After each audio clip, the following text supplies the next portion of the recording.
Country Life on Midlands 103. Brought to you by W. Orshaw, Burlington Business Park, Tullamore. Supplier of New Holland's tractors in the Midlands. worshaw.ie. Good evening and welcome along to Country Life. I'm Sinead Hubble in for MJ Clery this evening, but don't worry, he will be back next week from 7 o'clock. Coming up this evening, protesters are planning to descend on Athlone this weekend, hemp farming and why Chinese investors have abandoned plans to expand a Midlands abattoir. But first, we're going to start off on a sad note, as there was 23 deaths in agriculture last year, which represents around 40% of all work-related fatalities in 2025, from a sector that employs about 4% of the workforce here in Ireland. Overall, there were 58 work-related deaths in 2025, and that was up from 36 the previous year. Farm Safety Minister Michael Healy-Rae is expressing his concern and sadness following the sharp rise in work-related deaths. Laois's Brian Rowan from Embrace Farm knows firsthand the impact of losing a loved one in a farming accident. He lost his dad Liam in 2012. Good evening, Brian, and thank you very much for joining me on Country Life. Good evening, Sinead, and thanks for having me. Brian, let's start off and hear about your dad Liam and what happened. Yeah, Dad was working on a machine in the shed here on the 19th of June 2012, taking it apart, and it came apart sooner than expected. And a large part of it fell and hit him on the side of the head. So he got up and walked away. He had a cut on his head, but unfortunately it was an internal bleed, so we didn't know about. He walked up to the house, and about 15-20 minutes later he went unconscious, was rushed to Tullamore Hospital, and following a brain scan they said there was nothing they could do. The bleed had caused a midline shift, and on the 22nd of June we had to switch off life support. It's a really tough time, but when you're a farmer, farming life has to continue. What supports were there for you, and what help was given to you at that time? Well, when we were in intensive care in Tullamore Hospital, I was on the phone to two neighbours, and we're blessed with good neighbours in our area here, and the lads came in and literally took over. We're dairy farmers here, so there was cows to be milked that evening, and the lads and neighbours helped out here for the few days and got us through the funeral. But then people stop calling and you're going back to doing the jobs day to day yourself, and it's not easy get over the loss of a loved one at any time, but then you're trying to farm as well, and you're going down doing the things that you would have done with Dad the week before and the year before and all that, and it takes its toll, but there was no supports there. I remember coming in one evening asking Norma, my wife, to Google suicide support, and she was looking at me, she says, "You okay?" I says, "I'm fine." And sure, hundreds of thousands of pages comes up when you search suicide support. But I said, now search farm accident support. And there was nothing there. So that's how we decided to set up Embrace Farm. Originally it was set up to be a remembrance, to remember our loved ones, because Dad was now a statistic. And that's the way he was in the national headlines. But for us, he was our father. He was still a mentor, part of the family. But Dad was one of 21 people killed in 2012. Mm. And it must be just very difficult then, because you've obviously lost his help and support on the farm, and not only are you trying to grieve, but you're also down somebody who helped you with the work. Absolutely, and like Dad was 74, and unfortunately it's the older people tend to suffer fatalities, because I suppose Dad was the same. He never saw himself as getting older. The things he did 20 years earlier, he thought he could still do as good and as quick. If you're dealing with a freshly calved cow and she makes a run for you, you're able to jump out of the way in a hurry, but as time catches up on you, you're not able to move as fast as you were a few years ago, and unfortunately that's the way it is. These farm accidents, they're seconds. It's not minutes or anything like that, it's seconds. And that day Dad was taking the machine apart, 2 seconds more, he was clear. What kind of calls do you get from people? I suppose in the immediate aftermath of an accident, it's the neighbours are maybe ringing you to say, listen, can you help out Mary there? Her husband was killed in an accident. But we don't approach a family unless they come directly themselves to us. So we just say to the neighbour, listen, if Mary wants help, just ask Mary to give us an email, give us a call or text us, and we will go in then. We have a brilliant girl, Caroline. She's our first responder, I suppose, to a family, and she will ring the family and she'll go meet with the family and sit down with them and see what kind of service support they need from us. It could be counselling services, it could be financial advice, it could be legal advice. And we have a team of mentors around the country. We have solicitors, we have farm advisors, we have financial advisors, all willing to sit down. And like, some farm partners know everything about the farm, and other farm partners have their own job, and the farm will say the husband's job, and I have my own job, I'm a teacher, whatever it is, and they know nothing about the farm. So they're thrown in, along with the grief, they're trying to manage an actual business that maybe they know nothing about. And then they know what's the right thing to do. There's probably a family there as well. The kids could be young, and they want to keep the farm for the family growing up. That's when the children reach an age that they might want to farm it. Other widows just want to sell the farm or lease out the farm, and that's fine too, and maybe that's the right thing to do. But we're there, we don't judge anybody, we just go in and see what help do you want, and we put that help in place for them. That's a great support to help anybody going through that. And we do hear a lot about farm safety issues, but do you think enough has been done to raise it? Because, like you said, the difference of 2 seconds or being able to jump out of the way of an animal that has escaped can make a huge difference. So is there enough being done to really get that message through to farmers and people working in the agricultural sector? Well, like, no farmer goes out, Sinead, to have an accident. And Dad, on that day, on the 19th of June 2012, he didn't go down the yard to have an accident that day, but it happened. And I wouldn't judge any farmer from an accident. It's something that, I suppose, you're used to doing the same thing every day. Like, we're just heading into a busy calving season now, and all farms around the country, suckler cows, dairy cows, lamb, and all that's going to happen. Farmers are working longer hours.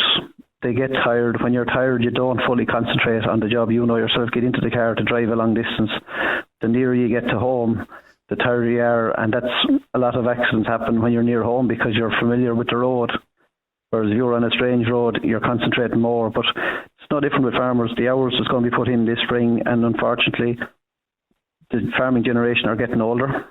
So we're not able to do the hours. I see it myself, I'm 50 years of age, but I wouldn't do the same hours now as I did 10 years ago. It catches up with you.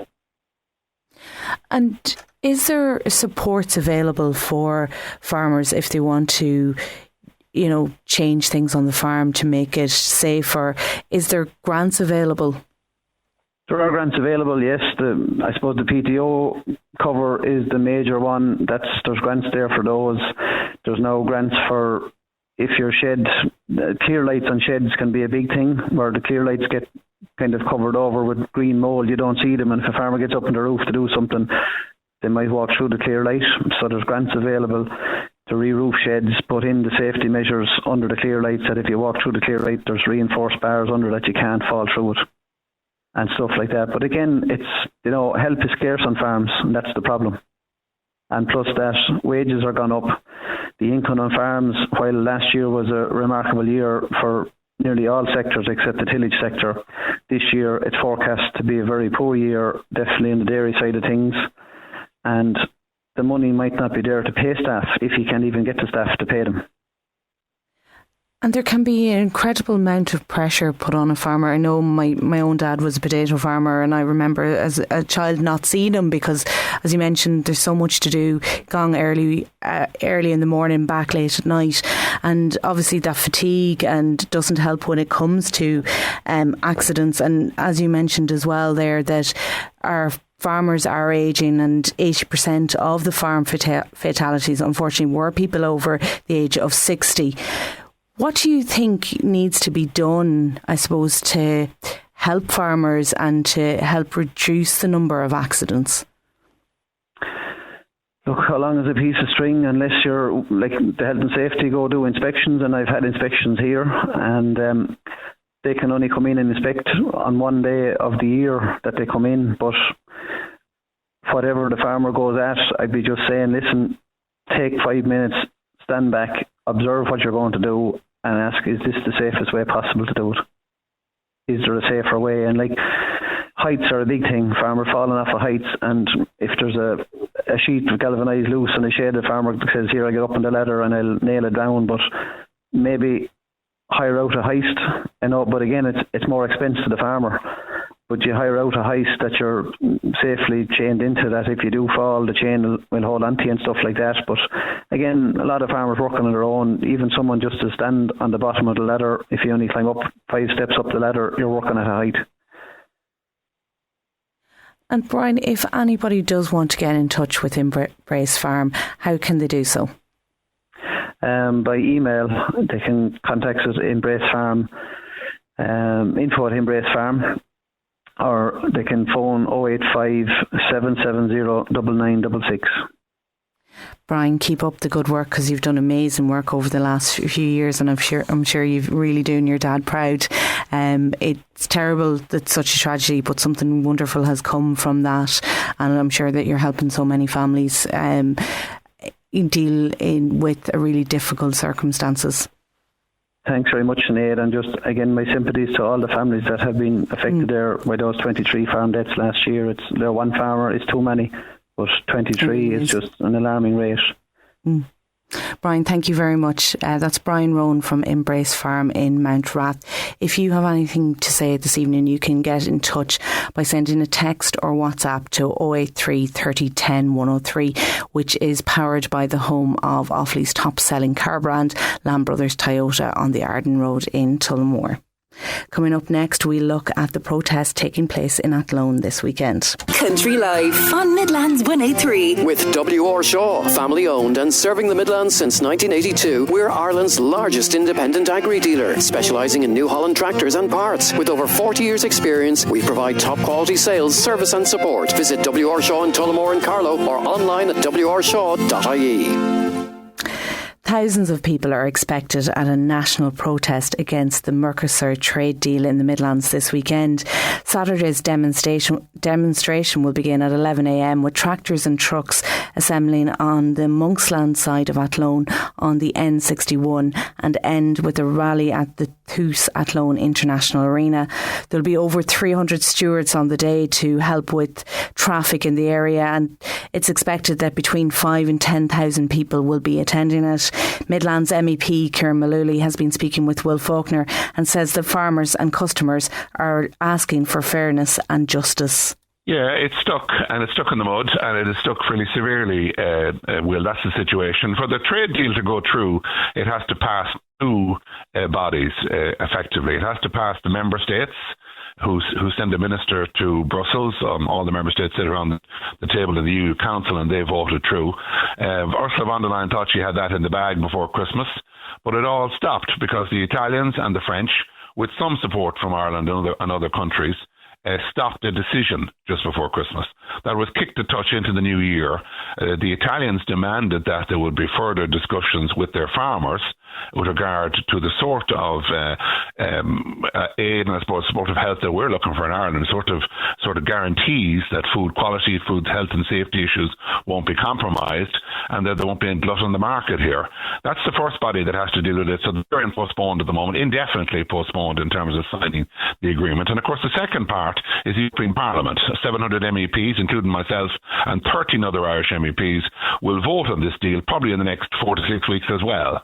And that's an open situation. So it's all to play for, and that's why next weekend's protest in Athlone, the national community protest, is hugely important, Will. It's, I suppose we've seen protests in Italy, in France, in Poland last week, and in other countries in the Mercosur trade agreement. We haven't seen it in Ireland, yet there is a huge groundswell of opposition to this deal, based, as I say, on health grounds, first and foremostly, because of the major concerns about the use of antibiotics in beef by farmers in Brazil. Beef that's got through into Europe in recent weeks had to be withdrawn from supermarkets, and of course based on the farmers' concerns about the effect on their livelihood, because they're operating on a different set of standards, a proper set of standards here. So we're expecting farmers and indeed members of the public from all over the country, Will. I think between 5,000 and 10,000 people will be in Athlone next weekend. It's going to be a huge event. Now, the counter-argument is one of economics, and if we look at European growth collectively, it was 2% in 2022, it was 0.6% in 2023, similar performance in 2024. We haven't got the full year figures for 2025 yet, but there was a projection of 1.4%. Those are very low numbers, and the argument from those who are in favour of the deal is that it would be a stimulus. No, I don't agree at all with regard to that. I mean, for starters, this is a deal based on reduced tariffs. It's based on an opportunity for certainly for Europe to sell into South America, but for the beef industry and the meat industry, includes white meat obviously, and the grain sector in South America to sell into Europe at a considerably reduced rate, a rate that would entirely change the traffic east from as far as we're concerned. West to east, and I think there's evidence. We have evidence going back to the initial Mercosur deal that the effect in terms of money would have been in the region of €50 million of a loss to Irish farmers and to Irish beef farmers. Now that was back before COVID. That estimate was done. The Irish meat industry now reckons it's between €100 million and €200 million per year of losses that would be involved here because of the scale of beef sales and meat sales that would cross if this went ahead. As I say, sales that would go ahead without any traceability, anything that would appear in a supermarket here, you really have no idea where it's come from in South America. In Brazil in particular, the Farmers Journal proved pretty convincingly, I think in recent times, that you can drive across that country 3,000 kilometres, buy whatever you like, illegal or illegal growth promoters in supermarkets or in shops and veterinary stores, and there's no accountability for it, and that's why it's so important. Is there a middle ground, a compromise? So if, for instance, farmers are concerned about the level playing field when it comes to standards and ultimately cost, can the South American countries take steps to mirror the regulations here in order to do the deal? I think the honest answer, I said it all along, well, the honest answer is yes. I think by deferring this agreement at this stage and sitting down properly for discussions with the European Commission and with the member states, there is a way for this deal to go ahead. You mentioned the merit clauses. People want to see the same stringent arrangements that are in place here in meat factories throughout Ireland being in place on the ground in Brazil. If a farmer from Charles Pass or from Tullamore goes in to the meat factory in Kilbeggan or someplace else today, they will face absolutely stringent standards. The tests will take place immediately. Illegal growth promoters will be detected immediately. The food will never make it into the food chain. The meat will never get into the food chain. That's not the position in South America or in Brazil. And we have suggested all along to the European Commission that we need to have stringent standards on the ground in Brazil. So we're going back to this issue of not deciding just at the port level, so to speak, or at European level when it arrives, that there's a problem. We're talking about stringent testing on farms in Brazil. We're talking about veterinary inspectors going out, as they do, as the Department of Agriculture and staff visits farms in Ireland. That's all we're looking for. We're looking for similar standards and proper standards. In that situation, there will be an opportunity to come to a trade agreement. But for the moment, there's no confidence at all in what is happening on the ground in Brazil. And as I say, the Farmers Journal highlighted that in particular, when you could see growth promoters being used that not only are they illegal, they're highly dangerous. They're carcinogenic, many of them. Ostriodol is one particular drug which was detected, not just by the Farmers Journal, but by the European Commission themselves when they sent their auditors to look at the situation last year. So we've got to deal with that. It's a big issue. It will take some time, but I'm saying if this deal is deferred, there is an opportunity for the Commission to go in on the ground in Brazil and other countries in South America and look for those standards to be met. Before we move away from Mercosur, the event on Saturday, the protest, is it a farmers only, or who else would you expect to see there? No, by no means is it just farmers. We're getting calls from people all over the country at the moment who are coming here. For instance, we know there's going to be a significant body of farmers. Obviously, that's on the horizon. We know already of over, the guts, I'd say, of 500, 600 tractors already and preparing for coming to Athlone. So that's the main farming community. I heard last night of over 200 farmers coming by tractor from the northwest of this country. They're going to be coming in significant numbers. But I also know of huge numbers of people just coming on their car who want to walk with the protest and be there. So it's important I get the information out this morning that if you are driving to Athlone and coming over for the protest, the main centre and assembly point for you is the Athlone International Arena. That's the sports arena there, the indoor arena at the college, the former AIT college on the old Dublin Road in Athlone. That's the venue really where the No to Mercosur protest will take place at the end of Saturday's historic gathering. So if you're travelling by car to Athlone on Saturday and you intend to walk with the protest, that's the venue. The Tooth Indoor Arena is the venue you really should come to. The point of assembly is 11 a.m. and stewards will direct you from all directions coming into Athlone towards that there. But obviously, if you're in the Laois Offaly Westmeath area, coming east to west, the N6 dual carriageway is the important, probably the pretty critical, important infrastructure. We're advising people to take the exit 8, N6, that's the access centre of the borough exit, or exit 9 for Garrycastle, from the dual carriageway. And if you're travelling from the south, from the N62 into Athlone, from that Nina Forban direction, again, the N62 coming in is probably the best and the safest route. If you're travelling from North Westmeath or perhaps north of the country, the N55 from Ballymahan and Cavan will be the busy routes. Now, we will have over 300 stewards on duty on Saturday in the Athlone area. We're working closely with the Gardaí and Athlone Chamber of Commerce to try and ensure that there will be as much shall we say, clarity as possible before the weekend as to where people should go and where they should park. Well, what assumption have you made on numbers? How many are you expecting?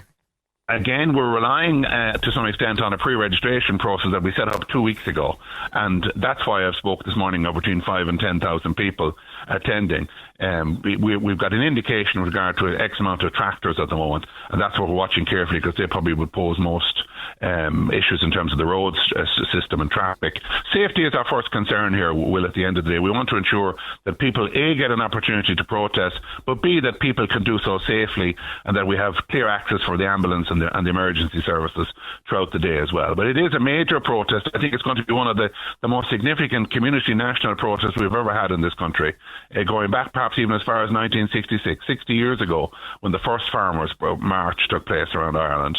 I see that, Will, because I see the calls coming into me. A lady from Kerry texted me yesterday morning telling me she's coming up with her family on Friday night, staying in the Athlone Springs Hotel and get involved in the march on Saturday morning. And she's indicative of hundreds and hundreds of people who contacted us. And I think as the week goes on and the weather clears up, hopefully, and the frost goes away, we'll know more. But we'll be working closely with the Gardaí and the service. But as I said, the message this morning is if you're coming by car and you just want to walk with the protest and be there at the rally at the end in the indoor centre at the arena, the point of attention is the Tooth Indoor Centre. That's on the as I said, the N6 exits at 8 and 9. That's the critical area for you to come into Athlone. That was Midlands MEP Ciaran Mullooly speaking with Will Faulkner about the protest in Athlone this weekend, where up to 10,000 people are expected to attend against the Mercosur trade deal. Will you be attending? You can let me know by sending a text or WhatsApp to 083 30 10 103. Up next, you'll meet the Midlands farmers who are growing hemp. Country Life on Midlands 103. Brought to you by W.R. Shaw, where New Holland isn't just a brand, it's our passion. For over 40 years, we've been Ireland's trusted name for New Holland tractors, parts and farm machinery. Whether you need new, used or ex-hire tractors, we've got you covered. wrshaw.ie. Hemp isn't a crop you will see on many Irish farms, but one Offaly family, it has become the basis of a whole new business for them. The Bracken family from Kilcormac decided to give it a shot about 6 years ago, and they've created a brand new food business from it. And Helen and Joe are now joining me in studio to tell me a little bit more about it. Good evening. Good evening. Thank you very much for coming in to us. I suppose when most people hear hemp, they think cannabis. So can you tell us what is hemp? Well, hemp is one of the cannabinoid plants, or from the cannabinoid family of plants.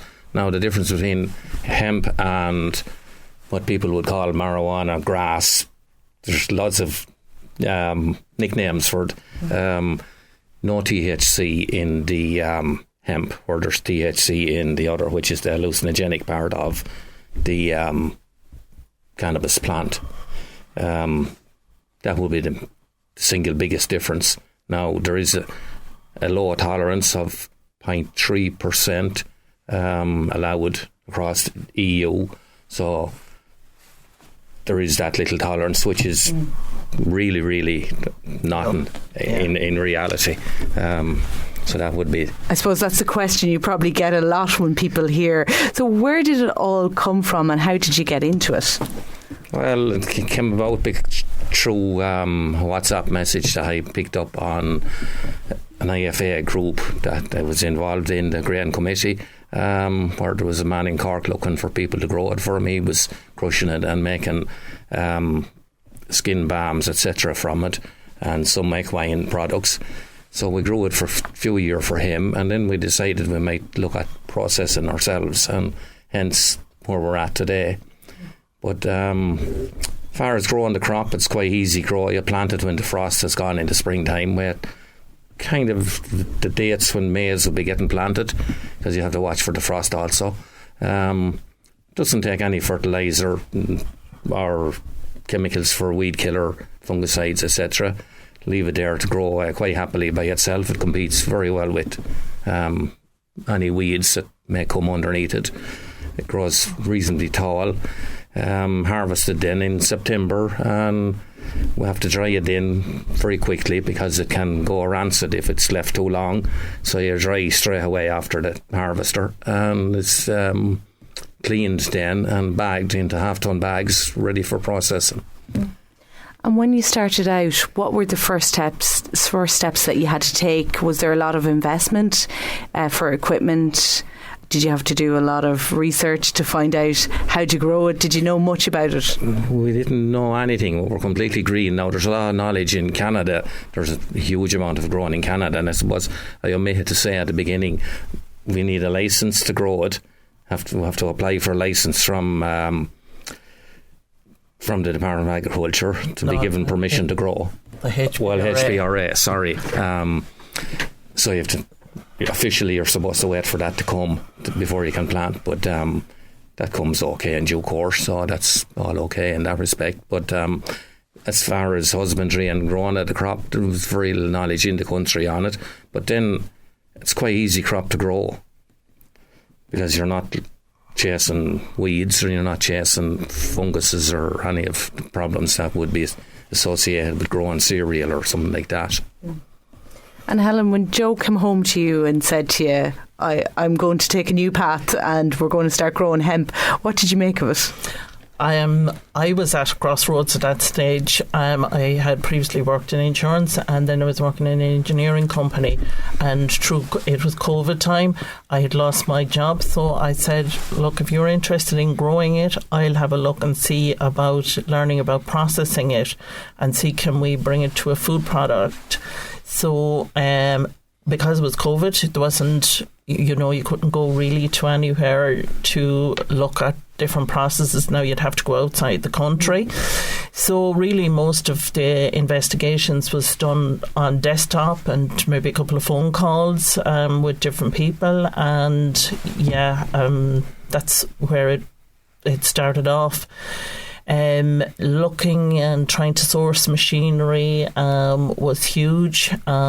Initially, we found a shelling machine in China, and we applied and got grants from Leader for that, and that took a whole year to come because of COVID. And then when it did come, it wasn't what we had expected. That must have been very disheartening, was it? Very much so, yeah. So... we ploughed on and we got a unit sorted out and for the processing. And then myself and Kieran, our son, we went over to Germany and we picked up a machine that demonstrated it and that with us, so we were happy with that. We have milling machine and then we have dryers as well. We just kept going till we could find it, after we got the machines we needed. Yeah. So Hemp Hearts then was born from that. Tell us, what is Hemp Hearts? Hemp Hearts is the kernel or the centre of the seed. It's really high in protein, 32 grams per 100. The omega-3 and 6 is the correct balance, 3:1. So really good for heart health, for bones, it's a really healthy product. It also has your magnesium, iron, zinc, copper, source of potassium. So, and it's extremely easy to use. Just add it to your porridge, yogurt, smoothies, whatever you're having. Very easy and very versatile. And how did you find then setting up that and getting the product into a supermarket? I applied to the Food Academy programme, and and I was very lucky to be accepted on that. And that educated me in regard to, branding and getting to super value shelves. There was lots of different pieces that you learn from it. It was also funded through the local enterprise office, so we would have got some mentoring from the local enterprise office. So that was very helpful as well. And we'd have Leader would give us some funding with the machinery. And that's sort of where we're at with that. So it's been a big learning curve then over the last 6 years. Yeah, definitely. Yeah. I would say even starting at the beginning, we were working initially with the HSC or the environmental officers, and then we were told that we had to go to the Department of Ag, and then we were reverted back to the HSC sometime later. So we were educating ourselves, but we were also educating the powers of be as well. And between everything, there was a lot of learning, still learning. Yeah. Well, Joe had mentioned there that you do need a licence to grow it, but that process is fairly straightforward. What do you need to get the licence? There is lots of stipulations with that. You cannot grow the crop beside the road or near schools, and so you have to try and have it down a field down the back. And if you don't, we grow maize all around the edge to keep it in at the back as well. And and the coordinates and everything has to be sent to them, and they are checking the fields exactly where you're growing it. And it does be we like when the paper arrives that we're able to grow. So And do you have anything else growing on the farm apart from the maize around to keep it back from the road? Well, we'd use a crop of maize sometimes and sow it back in, we'll say maybe 50 yards behind the maize or some such. So the maize, like being a tall crop, it will be hidden. Have you done that and it's okay, they're happy with that. And what are the future plans then? Well, it's what the future on it is. There is other products we can extract from it, like we can go down the road of crushing for the oil, and that then gives two products. You get the oil and you get the high protein powder from when you grind it down real fine, which all those athletes love. You're up in the 40% bracket for protein. You'll also have your B12 coming in it as well, which is very unique for any plant to have B12, which is in the shell of the seed, which is in one of our products, the hemp, the milled hemp. So that would be in the powder version, the high protein powder. So them two products would be a huge benefit. Then there's the possibility of going the route of fibre. Now at the moment, there's nobody in the country processing for fibre. It has to be exported to the UK. Few growers in the north going to the UK with it. We're currently talking to a man who is developing a machine to process for the fibre, so we'll just have to wait and see how that develops.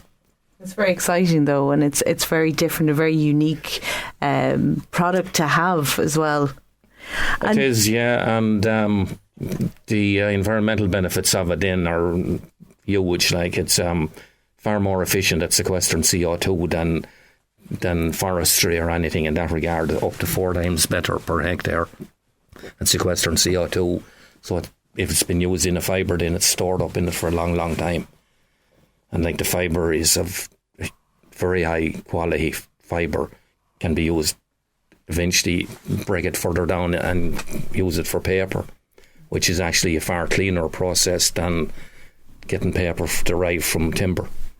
It's an incredible crop because there's so much that you can do with it. So there's endless potential, really, isn't there? Yeah, it's huge. It's an amazing plant. You can, like, the fibre can do your hempcrete, your insulation, hemp insulation. You can textiles. You have rope years ago. Up to the 1930s, farmers were really encouraged to grow this crop. And then they started with pharmaceuticals and the paper industry and textiles. The cotton come online at that stage. Well, nylon. Right. Nylon was the biggest one. Yeah. And there was a big lobby got together and actually deemed it in to be illegal to have it around the place. And there was sides of mountains even sprayed off, and then they had landslides as a result because it held the fibre of the mountain together. Wow, that's incredible. Yeah, particularly around Bangladesh and places like that where they actually went in and blanket sprayed it with airplanes. So you would recommend it to other people to try it and to try and grow it? Yeah, it's a crop that could grow. It's not for the faint-hearted, I have to say. And what we're at now, it can be laboursome, I'll put it that way. The harvesting of it in particular. It's very, Now this year I have to say it went very smoothly, and the first year we had it went very smoothly. A couple of other years did cause us enough of grief, I must say, but we got there. That's brilliant. Well, congratulations and well done on everything you've achieved so far. Joe and Helen Bracken from Kilcormac, thank you very much for joining me on Country Life this evening. Thanks very much for having us. Thanks a million. Thank you. Up next, we're going to find out why the Chinese consortium have backed out of the Banagher Chilling Abattoir deal. We'll find out a little bit more just after these. Country Life on Midlands 103. With W.R. Shaw. Looking for the best in farm machinery? We've been supplying top quality New Holland tractors and parts and providing service since 1982. Our expert team is here to keep your farm running smoothly. With branches in Tullamore and Carlow. Visit wrshaw.ie today. It's Sinead Hubble here in for MJ Clery this evening. He will be back next week from 7 o'clock. And for the final part of the programme, we're going to talk about the Chinese consortium who were set to expand the Banagher Chilling Abattoir because they have abandoned their plans.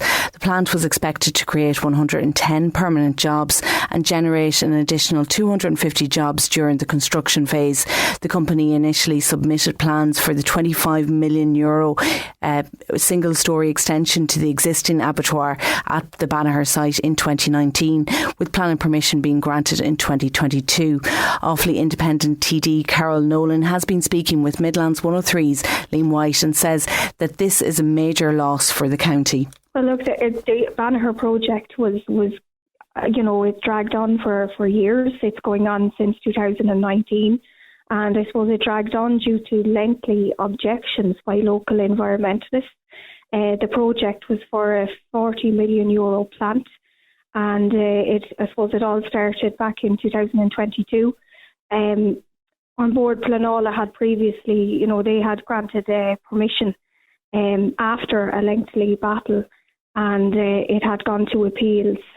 And that, eventually, as I say, on board, Planola did grant permission. And they ruled that the proposal would be in accordance with the national and regional policy on development in rural areas and the promotion of the agricultural sector and the rural economy.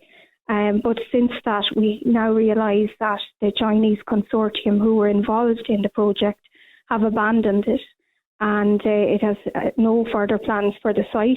So that's bad news, particularly for the county as a whole, but particularly for the region of West Offaly, because this would have been investment in West Offaly, and it would have been good in terms of our agriculture, in terms of our wider economy. It would have been certainly good, because every investment project we get in here is certainly one to be welcomed. So unfortunately, it's not going ahead, and that has come as bad news to us all. I will be raising the matter with Minister for Agriculture, Martin Hayden, and Minister for State with responsibility for local government and planning, John Cummins, because I felt that all along the project was dragged out. There was, objections put in. There was a process that was lengthy, and I feel that if we don't get our planning laws in order, it will jeopardise further investment that we so badly need in County Offaly. The project, as I say, it would have revitalised the agricultural economy in Offaly and indeed the wider Midlands region. But it does kind of show also that, that there is insanity that has prevailed in our planning laws, and that also power has been handed over to the protesters who have stopped investment coming into the county and stopped investment coming into a region that badly needed investment. And I suppose it's also an insight into what a post-Mark Corser deal Ireland could look like for rural Ireland in particular. And if we have a market flooded with cheap beef, that is, we just wonder then, where is the financial incentive to develop slaughtering and processing facilities for Irish beef produce? Like, where are those options going to come from? Because people will realise, that obviously we are going to be damaged by the Mark Corser deal, and I think, it will certainly stifle our production, and it will certainly endanger livelihoods. So what we do need is we need government to get a grip on this issue and to wake up to the reality of what Mark Corser may do to our own beef industry here in Ireland. And also I feel that we do need assurances that County Offaly will remain the target for job-creating investment, particularly at sites like the one that was effectively ready to operate in Banagher. We need to make sure that County Offaly is prioritised for investment opportunities. We need to make sure that investment isn't stifled by dragged out planning laws or dragged out appeals or serial objectors. I think, that needs to come to an end. The fact that serial objectors effectively have power to stop investment and stop job creation is very, very concerning. And I think that there needs to be more done to stop that from happening. And Banagher is a classic example here of where things have gone radically wrong. And I'm sure that Chinese consortium has more than likely built their plant elsewhere at this point. It started here a number of years ago, dragged out, and as I say, obstructed by serial objectors. The major fact around this is that there was going to be employment for up to 110 to 250 people now, and that's going to be a major loss to the Midlands and for families. Absolutely, it's a major loss. It's very, very disappointing because, when we heard of this project at the time, many of us were positive because we saw the job opportunities that were open for people. We saw our own farming community, that it was good for them and certainly supportive of them. And we also saw the fact that it would create more competition in the market in terms of the beef industry. So there were more positives than anything else to this. But particularly the job creation aspect, particularly in County Offaly, which unfortunately has seen a number of job losses in the past few years. Like we've had the demise of Bordnamona, we've had Fastway there recently. Only a few short months ago, we had Cardinal Health job losses a while back as well. So we've been hit very, very hard here in County Offaly, and we need investment, we need job creation, and we need people coming in to invest because it's a fantastic county with huge potential. And I feel that's the hallmark of the county, that we have the skills. We have, as I say, there's good opportunities here. There's good sites available. The Banagher site was a good site. It was, an opportunity, and it's certainly an opportunity that has been missed. And now is the time to clean up the planning laws and to make sure that protesters don't obstruct, or serial objectors don't obstruct, progress really and job creation, because that's what should be put to the foremost, and that should trump anything else. I think that happens in the county. I think that has to be made a priority, and the focus at all times should be put on what positivity is coming into the county by an investment coming in, or by a project getting the go ahead. And as I say, the Banagher project from day one was obstructed, and it has cost us investment and it has cost us jobs. And I think the lesson to be learned here is that we can't allow any other projects or investment to be jeopardised into the future.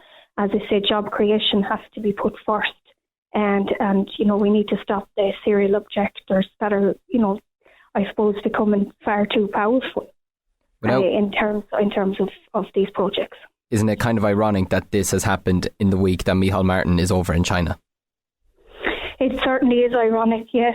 It certainly is. That thought occurred to me as well. I think, yes, definitely. And hopefully we will get more opportunities again. But I think that in terms of our reputation here in Ireland, we have to improve the planning laws. We have to make things easier for companies who want to invest in Ireland. We can't have wasted opportunities. We've seen the apple plant in Athenry. We've seen, the Banagher project jeopardised, and we've almost lost the Glanbia. There was a hold up with the Glanbia plant in Kilkenny a few years ago as well, and that was down to An Taisce objecting. So I think there has to be an overhaul of planning laws. I know there has been some review in the past number of years, but I think we need to go further. We need to make sure that investment is prioritised and jobs. It's so important, because our economy can't flourish without jobs. And that was Independent Deputy Carol Nolan speaking to Midlands 103's Liam White. Thank you very much for joining me on Country Life this evening. MJ Clery will be back next week from 7. Joe Cooney is up next with Country Roads. Have a good evening. Goodbye.